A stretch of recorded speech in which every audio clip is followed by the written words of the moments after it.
टका में बैच दिए थे तो हमको लगता है लगभग 24,000 एडमिशन हुआ था सिर्फ इस चैप्टर को पढ़ाने का। 24,000 गुना 100 कितना हुआ? 2,40,000। यही जोड़ तो और होबे करेगा। कहता 24,000 गुना 100 2,40,000। मार चोटा कहीं देखो हंसता। जोड़ों ने आता है रे, गुनों ने आता है रे, चोटा गुनों ने आता है। अब कम दिमाग वाला को देखते हैं और मेरा मियाज गर्म हो जाए। 24 लाख टका हुआ। 24,000 गुना 100 2,40,000 हुआ। मारे चौड़बाग हफ्ता भी है। स्टैंड अप हो गया रे, लाइव कर दिया। 10 टू दी पावर -7 बड़ा है, कोई नहीं बोलेगा कि 10 टू दी पावर -8 कौन बड़ा है? 7 है कि 10 टू दी पावर -7 है? मारने का मन कर रहा है, बोलो ना गलती तब मारेंगे। 10 टू दी पावर 8 बड़ा है कि 10 टू दी पावर 9? बैठो, बच गया। उसी पर तुम्हारा 54 नंबर सवाल है। बढ़िया देखो, कहते हैं पीरियोडिक टेबल की अगर हम बात करें, चला 15 क्लास जब एग्जाम का टाइम रहता है ना, तब ये बात फिक्स रहता है पहले से कि इसका बैच बन जाएगा, क्योंकि सबको पढ़ना रहता है, सबको पीरियोडिक टेबल पढ़ना है और कोई अच्छे से पढ़ा नहीं रहता। सबको पता है कि 25 क्वेश्चन अगर साइंस से पूछा जाएगा तो 3-4 क्वेश्चन 5 क्वेश्चन यहां से रहेगा। तो आप लोग अच्छे से पढ़ लीजिए, हम पढ़ा देते हैं। कहते हैं पीरियोडिक टेबल पहले क्या था, चला अलग अलग तत्व थे, helium, hydrogen, lithium, sodium, potassium, rubidium, caesium, francium, बहुत सारे तत्व थे मार्केट में। तो कहा गया क्यों ना इसको गुणों के आधार पर सजा दिया जाए, जो इसके प्रॉपर्टीज हैं उसके आधार पर इसको सजाया जाए। जैसे हम लोग किताबों को सजाते हैं, हम लोग किताबों को कैसे सजाते हैं? जैसे साइंस वाला एक रैक में रख देते हैं, मैथ वाला किताब एक रैक में रख देते हैं, रीजनिंग वाला किताब एक रैक में रख देते हैं, हिंदी वाला किताब एक रैक में रख देते हैं। ऐसा करते हैं कि नहीं? तो वैसे ही कहा गया कि एक समान गुण वाले को एक रैक में रखा जाए। ठीक है, एक समान गुण वाले को एक रैक में रखा जाए। तो चला जी, हुआ ये कि सब लोगों ने इसको अपने अपने हिसाब से सजाया। जैसे अभी हम आपको दे दे 50 को किताब, तो कुछ लोग उसको मोटाई के आधार पर सजाएंगे, जितना मोटका किताब होगा एक रैक में, जितना पत्थर का किताब होगा एक रैक में। नहीं, कुछ लोग उसको सब्जेक्ट के हिसाब से सजाएंगे। बोलो ना कि हम अगर मान लो 100 किताब इनको दे दें, कहें आप किताब को सजा दीजिए, बहुत सारा रैक बना हुआ है, आप इन किताबों को रैक में जो है सजा दीजिए।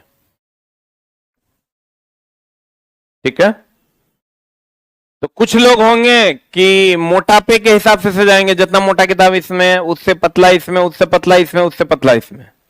कुछ लोग कहेंगे नहीं, हम सब्जेक्ट के हिसाब से सजाएंगे। सब्जेक्ट के हिसाब से मतलब साइंस यहां रखेंगे, मैथ यहां रखेंगे, रीजनिंग यहां रखेंगे, जीके यहां रखेंगे। बोलेंगे कुछ लोग कहेंगे नहीं, थ्योरी या क्वेश्चन के हिसाब से सजाएंगे, जितना थ्योरी वाला किताब है इसमें, जितना क्वेश्चन वाला किताब है इसमें, प्रैक्टिस सेट है इसमें। तो सब अपने अपने हिसाब से सजाने का अलग अलग तजुर्बा पेश करेंगे। उसमें जो सबसे बेस्ट तजुर्बा होगा उसको लोगों ने एक्सेप्ट किया कि नहीं चलो सब्जेक्ट वाइज हो जाएगा तो ज्यादा बेहतर होगा। सब्जेक्ट वाइज सजाना है, उसी में सबसे मोटा सबसे नीचे रख दो। जैसे रीजनिंग का है तो सबसे मोटा उससे पतला, उससे पतला, उससे पतला, उससे पतला। बोलो रे, तो कहा कि सब्जेक्ट वाइज सजाना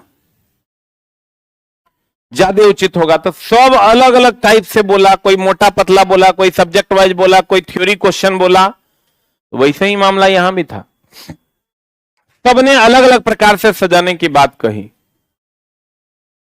तत्वों को। कोई कह रहा था कि परमाणु भार के आधार पर सजाइए, कोई कहता था द्रव्यमान के आधार पर सजाइए, कोई कहता था बढ़ते परमाणु भार के आधार पर सजाइए, कोई कहता था बढ़ते परमाणु द्रव्यमान के आधार पर सजाइए। सबका अलग अलग डिमांड था, सबने अपने अपने हिसाब से सजाया। लेकिन फाइनली अब पहले कौन सजाया? सबसे पहले डोबेरिनर ने सजाया। किसने सजाया? डोबेरिनर के बाद किसने सजाया? न्यूलैंड ने सजाया। न्यूलैंड के बाद सजाया मेंडलीफ ने, और मेंडलीफ के बाद सबसे लास्ट में मोस्ले ने सजाया। ठीक है, जो अभी चल रहा है नॉर्मली, जो पीरियोडिक टेबल अभी आप लोग देखते हैं, जो अभी चल रहा है वो है आधुनिक आवर्त सारणी। डोबेरिनर अब जैसे चला, कोई भी शुरू में कोई काम करते हैं तो एकदम अजीब लगता है, फाइनल जब वो काम होता है तो पहले काम को हम लोग देखते हैं तो लगता है कितना पागलपंथी हम लोग कर रहे थे। वैसे ही हुआ, डोबेरिनर ने जब सजाना शुरू किया तो डोबेरिनर कहता था कि डोबेरिनर ने ट्राइड दिया। ट्राइड क्या होता है? अब इसने तत्व को कैसे सजाया? डोबेरिनर ने त्रिक नियम दिया, त्रिक दिया, त्रिक।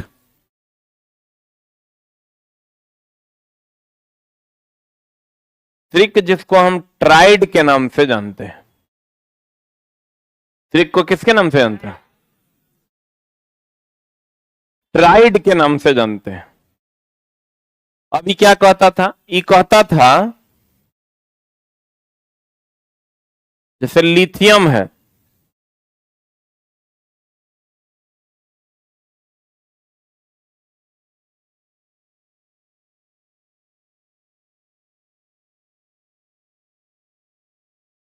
लिथियम, सोडियम और पोटेशियम, है ना? इसका 3 साथ होता है, बोलन रे, H1 He2 Li3। पोटेशियम का 19 39 होता है। पोटेशियम का एटॉमिक नंबर 19, एटॉमिक वेट 39। तो इसने क्या कहा? ये हो गया पहला तत्व, ये हो गया दूसरा तत्व, ये हो गया तीसरा तत्व। यही ट्राइड दिया उन्होंने। उन्होंने कहा कि दूसरे तत्व का जो द्रव्यमान होगा,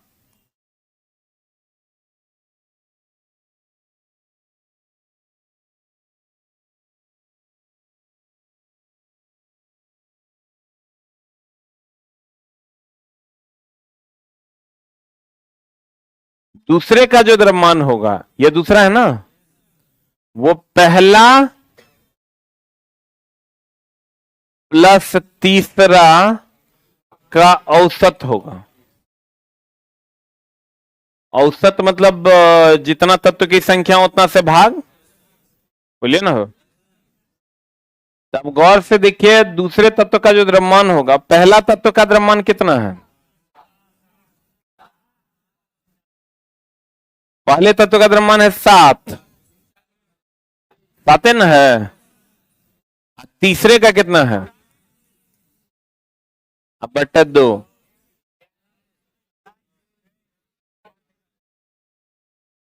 इसका 23 होवे करता है, जबकि महा बेसलेस था, कोई बेस नहीं था इसका।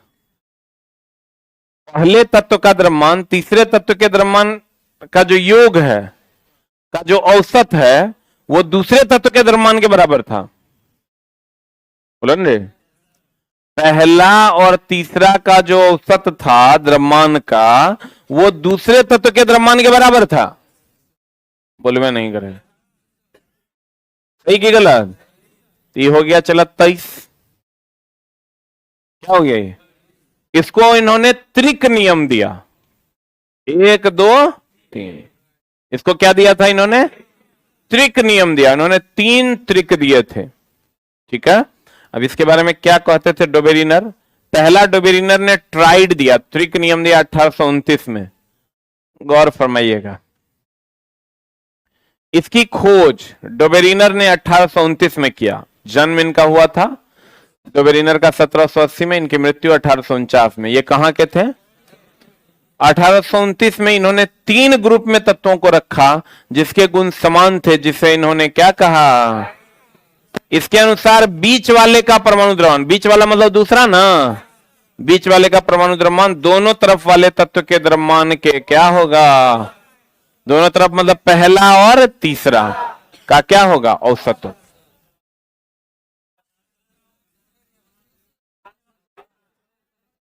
अरे क्या हो गया? यहां नया वाला किताब में ईस्वी देख लो ना क्या है। नया वाला किताब में जो है वही होगा। नया वाला में हम ठीक किए थे। लास्ट वन किताब में कितना है मोटका में, तो वही होगा। उतना ईस्वी हमरा से याद नहीं होता, तुम लोग रट्टा मारो। हम मोस्टली खाली पूछता है 1913 वही याद है। चला ईस्वी तिस्वी याद करना रहता तो इतिहास लेके नहीं पढ़ते हैं, विज्ञान लेके पढ़ते हैं। हमारा एक को ईस्वी याद नहीं रहता है। तुम अब पूछोगे हमसे इलेक्ट्रॉन का खोज कब हुआ, हमरा नहीं याद। हम याद करना भी नहीं चाहते, ठीक है। रट्टा मारने से हमको सख्त एलर्जी। नवका किताब में एनसीईआरटी से हम ठीक कर दिए, जो है वही सत्य वचन है, ठीक है। मौसले का लेकिन याद रखना होगा 1913 में। कितना में? सबसे घटिया काम अगर कुछ है तो वह इतिहास पढ़ना। इतिहास नहीं, आर्ट्स पेपर पढ़ना। उछला हुआ अगर हमको समझ में आ जाता, उसमें कुछ है ही नहीं, अनाधुन हृदय रट्टा। जे जितना ईस्वी सन याद कर, कहानी बहुत बढ़िया से मास्टर सुना देगा, लेकिन बिना याद किए बनवे नहीं करेगा। कहानी तेरा बहुत बढ़िया लगा, महाराणा प्रताप जब निकले, हाँ हाँ ठीक हुआ, तब उस समय 1829 की क्रांति हुई थी। एक बार इतिहास का मास्टर पढ़ा रहा था बड़ा बढ़िया, हम देखे ना, हमको बड़ा अजीब लगा कि मास्टर कर क्या रहा है। तो वो कर क्या रहा है, जैसे कह रहा है सम्राट अशोक निकले, उनके पीछे उनकी पूरी सेना थी, और ये घटना 1817 ईस्वी में हुई थी, ठीक ना। लड़का हाँ हाँ हाँ, अब सम्राट अशोक चल पड़े थे, उन्होंने अपनी पहली लड़ाई का आगाज कर दिया था, और ये घटना होते होते होते होते होते 1876 तक ये घटना चली। और जब वो आगे बढ़े, सम्राट वीर शाह तुगलक के सामने पेश हुए, और जब वीर शाह तुगलक की भतीजी सम्राट पिंखुनी देवी ने उसे देखा, तब उनको उनसे प्यार हो गया। और ये घटना लगभग 1832 ईस्वी की है। कहानी तो सब बहुत बढ़िया है, कुछ कहानी सब अशोक चले, भाई अशोक चले ही पूछेगा वो पिंखुनी देवी को कब देखे, उस साला यादें नहीं होगा, ठीक है। मास्टर तो बड़ा लंबा, जब इतिहास के मास्टर को पढ़ाते हुए देखना, सब कुछ बहुत बढ़िया है। कहेगा जब Gandhi ji governor Lord Mountbatten के सामने पहुंचे, वो उस टाइम के तृतीय गवर्नर थे, और ये घटना 1824 की थी। अब तोरा तो ये लग रहा हाँ लॉर्ड माउंटबेटन के सामने, यस यस। अब तोरा पूछेगा बताइए वो कईवें गवर्नर थे, अब वो तोरा याद ही नहीं होगा वो कईवें गवर्नर थे। चला ये सब लिख देगा, ढेरी लिख दिया, वीर शाह तुगलक, लॉर्ड माउंटबेटन, फलना चिलना कर हाँ गए। अब क्या हुआ, हम लोग ये सब क्या याद करेगा तोर मौसा। वो चला वो क्वेश्चन थोड़े पूछेगा सम्राट अशोक ने तलवार निकाल लिया, वो पूछेगा कहेगा है बताओ तो कई ईस्वी में तलवार निकाला था, और वो याद ही नहीं रहेगा। तो वो ऐसा कहानी सुन के की करेंगे हम। तो हमको इसलिए ये सब चीज से पता नहीं, हमरा एक को ईस्वी नहीं याद रहता, क्योंकि हम चला रटते नहीं हैं। अब देखो तो क्या हुआ, 1817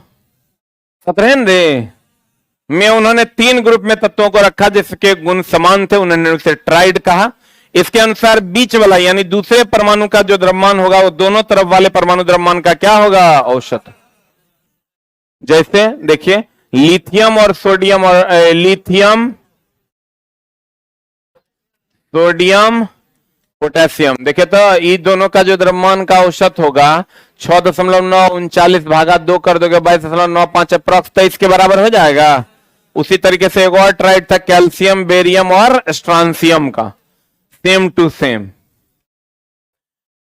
अब गौर फरमाइएगा, कहते हैं डोबेरिनर ने प्लेटिनम, प्लेटिनम जानते हो ना, इस बार बीपीएससी में इसी क्वेश्चन पर मामला गरमाया था। अभी चला बीएसएससी के क्वेश्चन लीक में अनाधुन लोगों को उठाया जा रहा है। जरूरी तो है चला, लेकिन ये कार्यक्रम हुआ क्यों, उसके लिए पहले सरकार रिस्पॉन्सिबल है। ये तो उठाने का काम पिछले 20 साल से चल रहा है। परीक्षा होता है, कहता लीक हुआ, तो बहु के किया इससे खराब सिचुएशन, इससे बढ़िया स्थिति चला 10वां क्वेश्चन गिराता है। 10वां क्वेश्चन जल्दी बाहर आता है। आई ऐसा एग्जाम के क्वेश्चन के एक दिन पहले कोई दरोगा था शायद SHO, उसी के यहाँ से लीक हुआ, उसी का बेटा एग्जाम देने गया था, वहीं से लीक। इधरों से ही कैंपस वंपस से भी सुनते हैं एक आध लोगों को गिरफ्तार किया गया, और पटनों से हमको लगता है 10-12 लोगों को उठाया गया है। हम लोग को भी उठाता तब ना ठीक रहता है, हम लोग को लेकिन उठाएगा नहीं, क्योंकि पता है कि भैया मामला हो जाए तो गड़बड़। हम लोग उठाएगा, मुंह में लाठी नहीं ठूस देंगे, मारेंगे साला, गलती तू करेगा उठाएगा हमरा, मारेंगे 10 गिनेंगे 1। ये तो गलत बात नहीं चला। क्वेश्चन तुम संभाल के रखो ना। अरे तुम सोना टांग दोगे रोड पे, कोई ले जाएगा तो पकड़ धकड़ शुरू कर दोगे, जेल भेजने लगोगे सबको। सोना चोटा टांगा का है रोड पे, गलत बोल रहे हैं। ये छोटा चोर सब, चौहाड़ सब। डोबेरिनर ने प्लेटिनम उत्प्रेरक की पहली बार खोज की थी। डोबेरिनर के अवगुण क्या क्या थे? इसके अवगुण थे, चला इस सब तत्व के लिए लागू नहीं था, इन 9 गो तत्व के लिए लागू था। कितना तत्व के लिए? यानी डोबेरिनर ने जब ये अपना नियम दिया, यह केवल और केवल 9 तत्वों के लिए ही मान्य था। कितने तत्वों के लिए? कहता है इन्होंने कुछ तत्वों को ही सजाया था, बाद में जो ट्राइड खोजे गए डोबेरिनर के रूल के हिसाब से वो फिट नहीं बैठते थे। ठीक है, तो इनका कै गो ट्राइड था? 3 गो। ठीक है, अब उसके बाद आए जॉन न्यूलैंड। ये साफे पागल था। ये कहता था ना कि जैसे सा रे गा पा धा नी सा, ध्यान देना, इन्होंने कहा कि जैसे पहला, दूसरा, तीसरा, चौथा, 5वां, 6ठा, 7वां, 8वां, है ना। ये कहा जैसे संगीत का पहला स्वर 8वें स्वर के समान है। बोलो ने, अरे पहले 7वें के बाद फिर रिपीट ना हो जाता है सारे गामा पा धा नी सा। बोलो ने, इन्होंने कहा जैसे पहला स्वर 8वें स्वर के बराबर है, वैसे ही पहला तत्व का गुण 8वें तत्व के गुण के बाद समान होगा।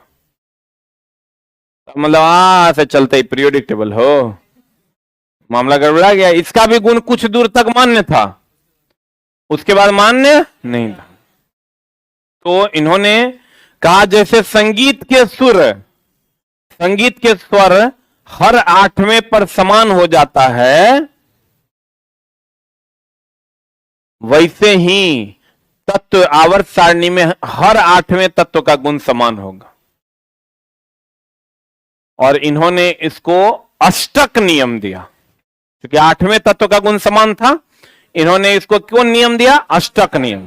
कौन नियम दिया? तो न्यूलैंड ने दिया था। ये कौन दिया था? न्यूलैंड ने कौन नियम दिया? अष्टक नियम। कौन नियम? न्यूलैंड ने अष्टक नियम दिया था। कौन नियम दिया था? चला, क्या कहा था? हर 8वें तत्व का गुण क्या होगा? समान। तो देखो, यही पीरियोडिक टेबल दिया था न्यूलैंड ने, जो आपके सामने। इसके समय ज्ञात तत्वों की संख्या थी 56। कितना?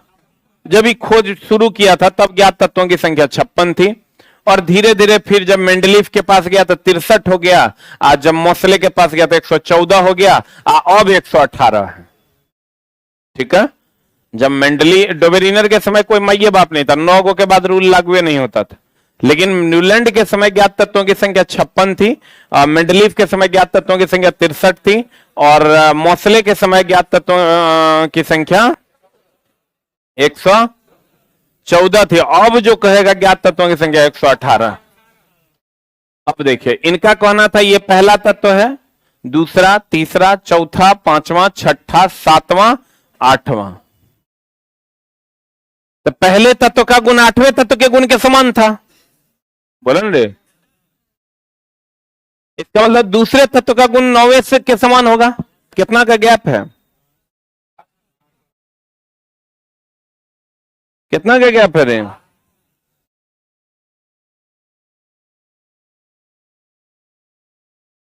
कितना का गैप है? 7 का ना। इसका मतलब चला पहले तत्व का गुण 8वें तत्व के समान है, तो दूसरे का कैवें के? 9वें के, तीसरे का, चौथा का 11वें के समान, बोलन रे। लेकिन ये जो नियम था ना, ये देखे ना, पहला ही है, 8वां यही होगा। पहला, दूसरा, तीसरा, चौथा, पांचवा, छठा, सातवां और 8वां। लेकिन ये नियम कैल्शियम में तक मान्य था, इसके बाद फिर ये नियम नहीं लगता था। इसकी जो सारणी थी थोरियम में परंत थी। आपको कहेगा कि बताइए न्यूलैंड का जो अष्टक नियम था वो कहां तक मान्य था? कहेंगे कैल्शियम तक। कहेगा इसकी सारणी कहां तक खत्म हो रही थी? थोरियम। एक चीज और इसमें कुछ अवगुण भी था, जैसे आयरन और कोबाल्ट निकेल, इसका गुण समान है, लेकिन आयरन को जो है कोबाल्ट निकेल से बहुत दूर रख दिया गया। तो होता है आयरन को हेलोजन के साथ रख दिया गया। हेलोजन है फ्लोरीन, क्लोरीन, ब्रोमीन, आयोडीन ना, बोलेंगे। तो देखो फ्लोरीन, क्लोरीन, ब्रोमीन, आयोडीन है, कोबाल्ट और निकेल को किसके साथ रख दिया गया? हेलोजन के साथ। किसके साथ? Fluorine, chlorine, bromine, iodine, astatine, ये हेलोजन है। Helium, neon, argon, krypton, xenon, radon, ये अक्रिय गैस है, बोलेंगे। एक तो आयरन को कोबाल्ट और निकेल से दूर रखा गया, कोबाल्ट और निकेल को हेलोजन के साथ रख दिया गया, बोलेंगे। इसका नियम कैल्शियम तक मान्य था, अंत था इसका थोरियम था। एक और मिसी क्या किया, एक के जगह पर दो तत्व को रख दिया। एक जगह पर एक गुण रखना चाहिए था, एक के जगह पर कहा क्या किया? बहुत जगहों पर एक के जगह पर दो को रख दिया, जो कि सही था कि गलत था? गलत न था। इसके समय ज्ञात तत्वों की संख्या कितनी थी? 56। न्यूलैंड का अष्टक नियम, न्यूलैंड ने कौन नियम दिया? अष्टक नियम। इसकी खोज न्यूलैंड नामक वैज्ञानिक ने 1863 में किया। इसको कर लो 66, कर लो 66, कर लिया। नवका किताब में दिया होगा, सही है। जन्म 1837, मृत्यु 1898। ये कहां के वैज्ञानिक थे? इसके समय ज्ञात तत्वों की संख्या कितनी थी? और इसने तत्वों को बढ़ते हुए परमाणु द्रव्यमान के आधार पर सजाया। किसके आधार पर? इसमें 8वें तत्व का गुण पहले तत्व के गुण के समान था, बोलन रे। तो दूसरे तत्व का गुण कैवें के समान हो? तीसरे का, चौथे का।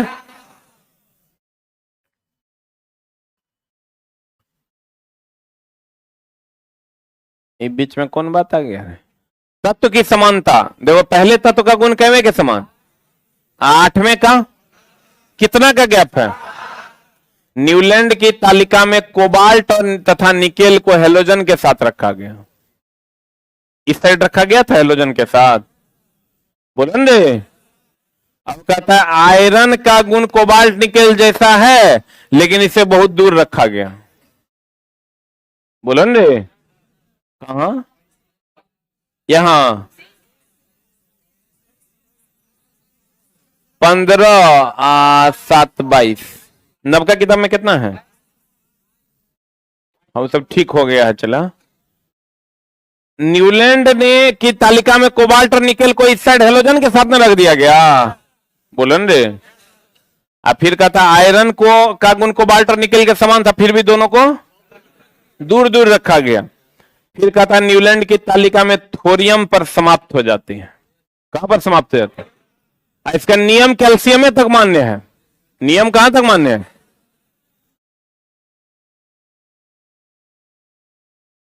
न्यूलैंड के अवगुण क्या क्या थे? इन्होंने कैल्शियम तक ही तत्वों को अपने सिद्धांत से सजाया था। कहां तक? न्यूलैंड के समय ज्ञात तत्व 56 का खोज हुआ था, जबकि था तो बहुत सारा ना। एक ही वर्ग में असमान द्रव्यमान वाले को एक ही जगह पर रखा गया था, जैसे कोबाल्ट निकेल को एक ही जगह रख दिया। ये तो कह रहा था बढ़ते परमाणु द्रव्यमान के आधार पर, तो कोबाल्ट और निकेल को अलग अलग रखना था। अक्रिय गैस उस समय तक नहीं खोजे गए थे। अक्रिय गैस को पहली बार मेंडलीफ ने खोजा। किसने खोजा? यह कहां तक मान्य था? कहां तक मान्य था?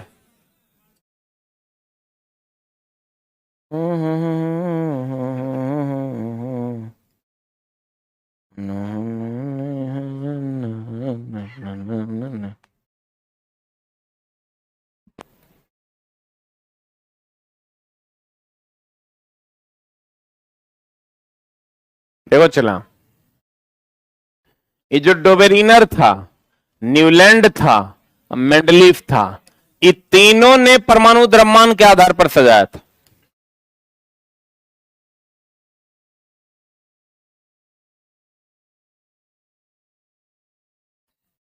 किसके आधार पर सजाया था?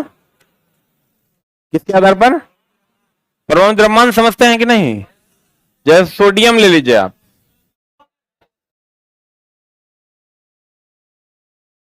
परमाणु द्रव्यमान कितना? 23। आप परमाणु संख्या कितना? 11 ना। परमाणु संख्या, परमाणु द्रव्यमान 23 ना। तो चला, ई जो है ना परमाणु द्रव्यमान के आधार पर तीनों सजाया था।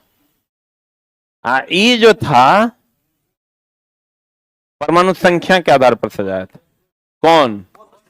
मॉसले। अब बाकी जितना था डोबेरिनर, न्यूलैंड, मेंडलीफ, ये सब किसके आधार पर सजाया था? परमाणु द्रव्यमान के आधार पर। मॉसले किसके आधार पर? परमाणु संख्या के आधार।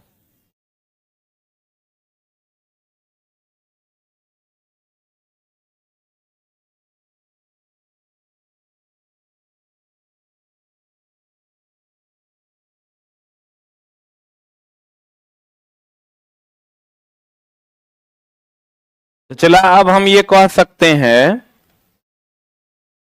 गौर फरमाइएगा, न्यूलैंड के समय ज्ञात तत्वों की संख्या कितनी थी? 56। पहले तत्व का गुण कैवें से मिलता था? दूसरे का 9वें से, तीसरे का 7 जोड़ेंगे तो तीसरे का 10वें से ना, चौथे का 11वें से। अब गौर फरमाइएगा, यानी पहले तत्व का गुण 8वें तत्व से मिलता था। इसका जो नियम था वो कहां तक मान्य था? और इसके सारणी का जो अंत था थोरियम पर हो गया था। कोबाल्ट और निकेल का गुण आयरन से मिलता था, फिर भी दोनों को जुदा कर दिया गया था। ठीक है, कोबाल्ट और निकेल को हेलोजन के साथ रख दिया गया था। बोलो न रे, समान ये कहा था बढ़ते हुए परमाणु द्रव्यमान के आधार पर सजाएंगे, फिर भी एक ही अलग अलग द्रव्यमान वालों को एक साथ रख दिया था। बोलो न रे, जैसे कोबाल्ट और निकेल को तो अलग अलग स्थान न देना चाहिए था, इसको एक साथ रख दिया था। अब देखो तो कहीं पर भी अक्रिय गैस है क्या? अक्रिय गैस है, helium, neon, argon, krypton, xenon, radon. कहीं पर अक्रिय गैस है क्या? अरे है क्या? क्योंकि इस समय तक अक्रिय गैस की खोज नहीं हुई। ठीक है, अब इसके बाद अक्रिय गैस की खोज हो गई जब मेंडलीफ ने अपने हाथ में कमान संभाला। अभी तक आवर्त सारणी का गठन नहीं हुआ था। अब जब मेंडलीफ ने गणना शुरू किया, वो भी परमाणु भारे के आधार पर सजाया, उस टाइम आवर्त सारणी की खोज हो गई। अगर आपको कहेगा आवर्त सारणी की खोज किसने की, तो मेंडलीफ ने। आधुनिक आवर्त सारणी मोसले ने। मेंडलीफ ने आवर्त सारणी का गठन जो है पहली बार किसने किया था? मेंडलीफ ने। और आधुनिक आवर्त सारणी का गठन किसने किया था? मोसले। ठीक है,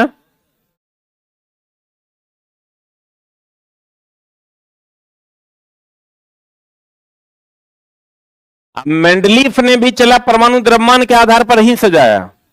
किसके आधार पर? बढ़ते परमाणु द्रव्यमान के आधार पर सजाया। इसके समय ज्ञात तत्वों की संख्या 63 थी।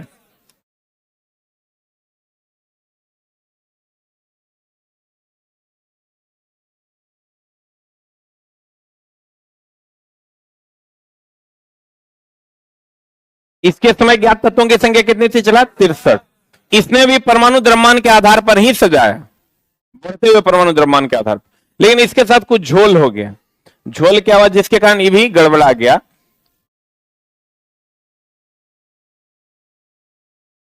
देखिए, ये था मेंडलीफ का पीरियोडिक टेबल।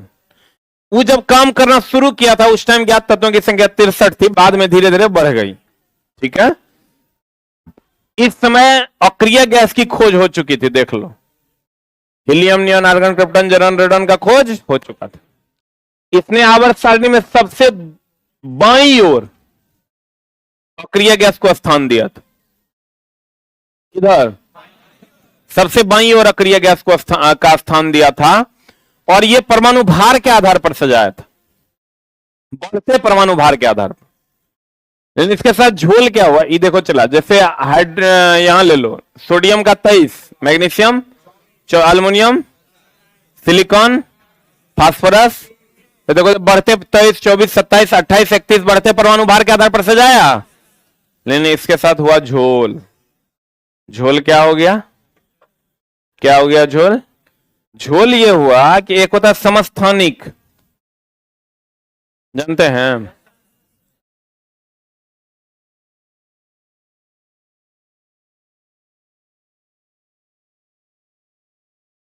समस्थानिक क्या होता है? चला, समस्थानिक कहता है जैसे कार्बन 612 और कार्बन 614, ये दोनों एक दूसरे के समस्थानिक हैं। कार्बन का ही समस्थानिक है। एक का परमाणु संख्या 6 है, परमाणु संख्या दोनों का 6 है, अब परमाणु भार 12 और कितना है? 14। तो जब परमाणु भार, आप हाइड्रोजन का ले लीजिए,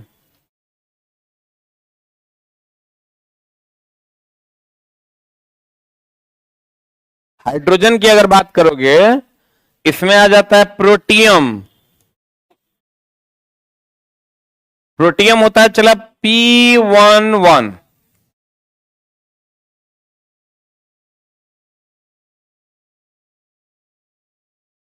ड्यूटेरियम D12, ट्राइटियम T13। ये तीन को समस्थानिक हम पीछे आपको पढ़ाए हैं। अब गौर से देखिए, सबका परमाणु संख्या 1 1 1 है, लेकिन परमाणु भार सबका, इसका परमाणु भार 1, इसका 2, इसका 3। तो इस लोग कहा कि जब परमाणु भार के बढ़ते क्रम में सजा रहे हो तो हाइड्रोजन के हम लोग 3 समस्थानिक का 3 को जगह दो।